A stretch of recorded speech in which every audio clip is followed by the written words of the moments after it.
Okay, welcome back to another episode of PvP Basics, hosted by me, Zephyr.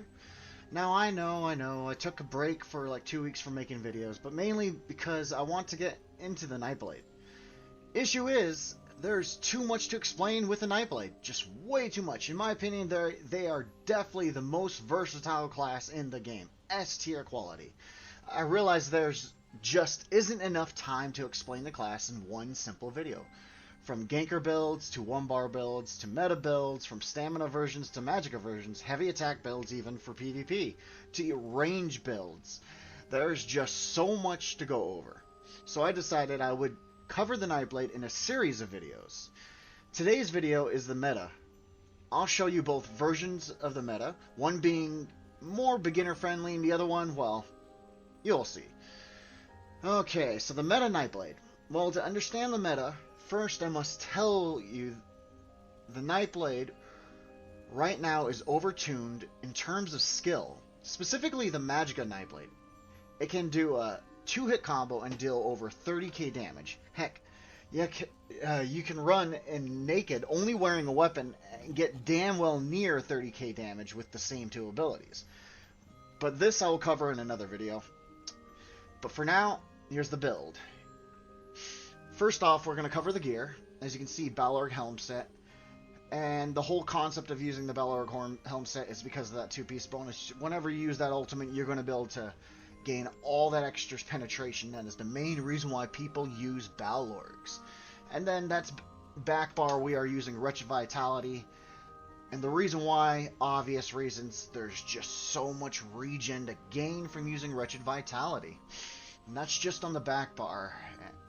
And on the front bar, we are using Order's Wrath. You can always swap that out. I'll go over that in a few seconds. Front bar is dual-wield maces for a little bit penetration, sharpened. You can use enchants. I use disease, I make sure.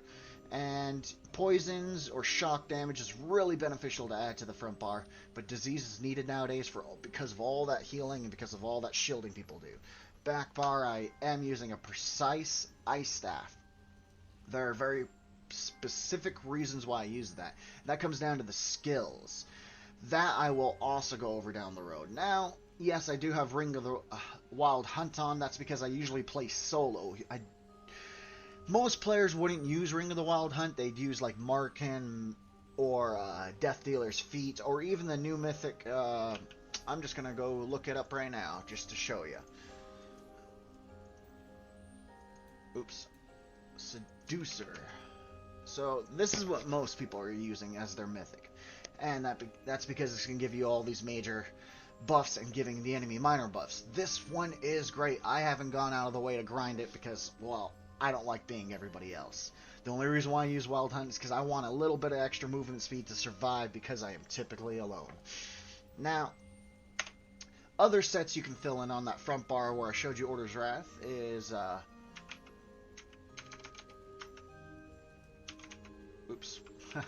is Tarnished Nightmare. I'm sure a lot of you have seen this set.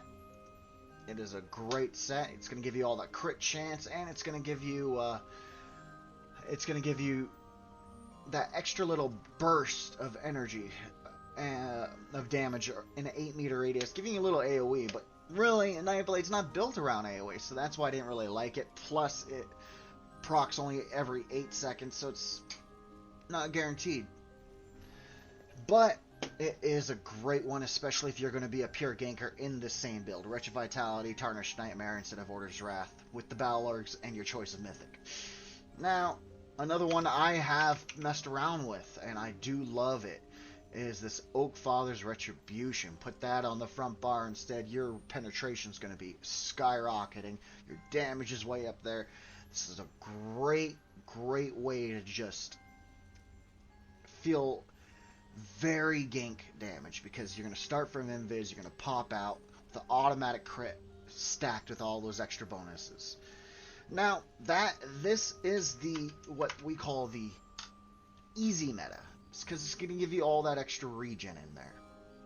Now, on the easy meta, I am going all well fitted on my armor, all infused on my jewelry, Sharpen on the front bar, Precise on the back bar, only because I like to make sure I get that extra little heals out of my back bar, because that bonus to your heals.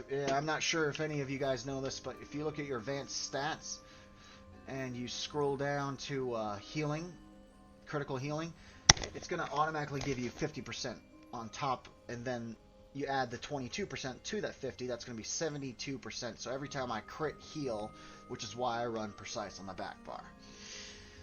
Now anyway, let's get into the rest of it. So when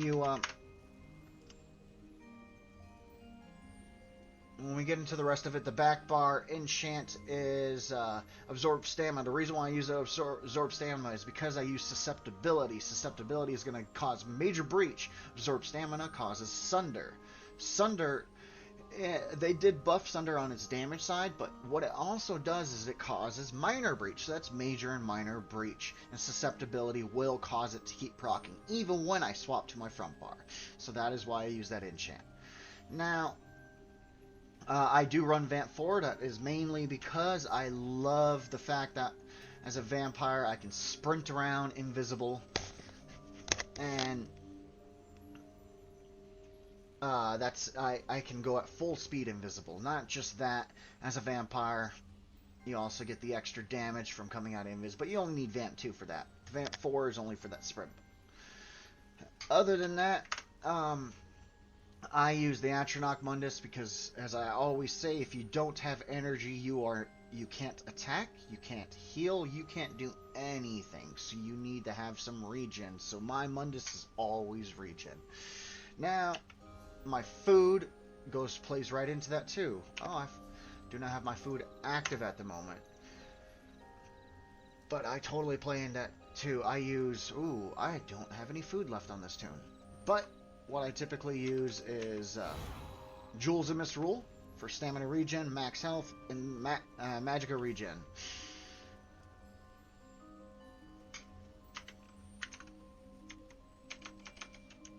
Now, for the skills, back bar, as I said, Elemental Susceptibility. Refreshing Path is amazing. Shadowy Disguise for that invisibility. But I want to revert back to the Refreshing Path. So while you're in Refreshing Path, you gain Minor Endurance, Minor Intellect, helping your regen substantially. It's going to give you 30% speed, plus your allies 30% speed. It's going to give that ground AoE heal to you and your allies. While I'm running away from the enemy, I can pretty much spam this and heal like crazy, all the way up until the point my guy Vamp 4 turns invisible on his own. I don't need to spam this and hope I get away. I got Resolving Vigor. Obvious reasons, gives me a minor resolve, and it's a great heal over time. Healthy Offering, by far one of the top best burst heals in the game, and when this thing crits, it's amazing. Backbar Ultimate, I love Soul Tether because I love having that option for an AoE stun that also saps their health from them. Front bar, we're going Concealed Weapon. For obvious reasons, when you leave Sneak or Invisibility while in combat, increase your damage done with this ability by 10%. So you can come out and you use that just to help you open up, especially if you do it from behind, because if you do that from a flank, you are going to cause them to go off balance, and that off balance is going to allow you to stun them. Now, Merciless Resolve is by far the most cracked out skill on the Nightblade right now. It's going to heal you, it's going to do a ridiculous amount of damage, and it's ranged. On the Wretched Vitality version, I do use Lotus Fan on the front bar. I'll explain that when I show the next version, but on the Wretched Vitality version, Lotus Fan, because I want that gap closure, because there's a lot of those Sorks that just streak away, and this helps me stay on them. Gives a little dot to eat at their shields, too. Power Extraction, that is my way to gain my Major Brutality, Major Sorcery. Also gives you Minor Courage. Also causes Minor Cowardice to the enemy, lowering their damage, which is beautiful to have. Not just that, it's a little extra AoE damage. Gives Disease, which allows me to diminish their shields and heals. Now we also got Killer's Blade as my finisher. It's easy to weave in, and look at the damage it deals up to 400% more to enemies below 50%. The ultimate on the front bar is Incapacitated Strike. It is a very cheap ultimate, 134 ultimate. But the main thing that I'm looking at right here that I use this for is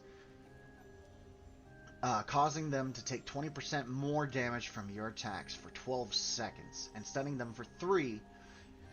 And doing that right there by itself is ridiculous, because 20% more damage on top of all the other things you can do, which I have to get into a whole nother video to do because that's going to take forever.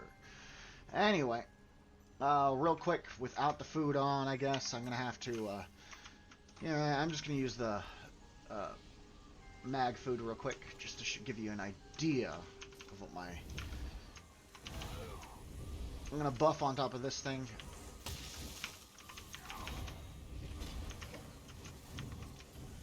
So, buffed on that thing, I've got 6100 spell damage, weapon damage, I got 52.5 crit chance. It only says 9k penetration, but remember, you got 9k more with minor and major breach, so that's about 18k penetration on that single target. Crit resist doesn't seem too high, but that's not my thing. I don't really care about resist because, guess what? If I'm hoping that my resist is going to keep me alive, then I'm not playing the game right. Now, overall, my regen using Wretched Vitality is 2468 for mag. My stam will go up another almost 500, so you're going to be looking at a substantially higher number.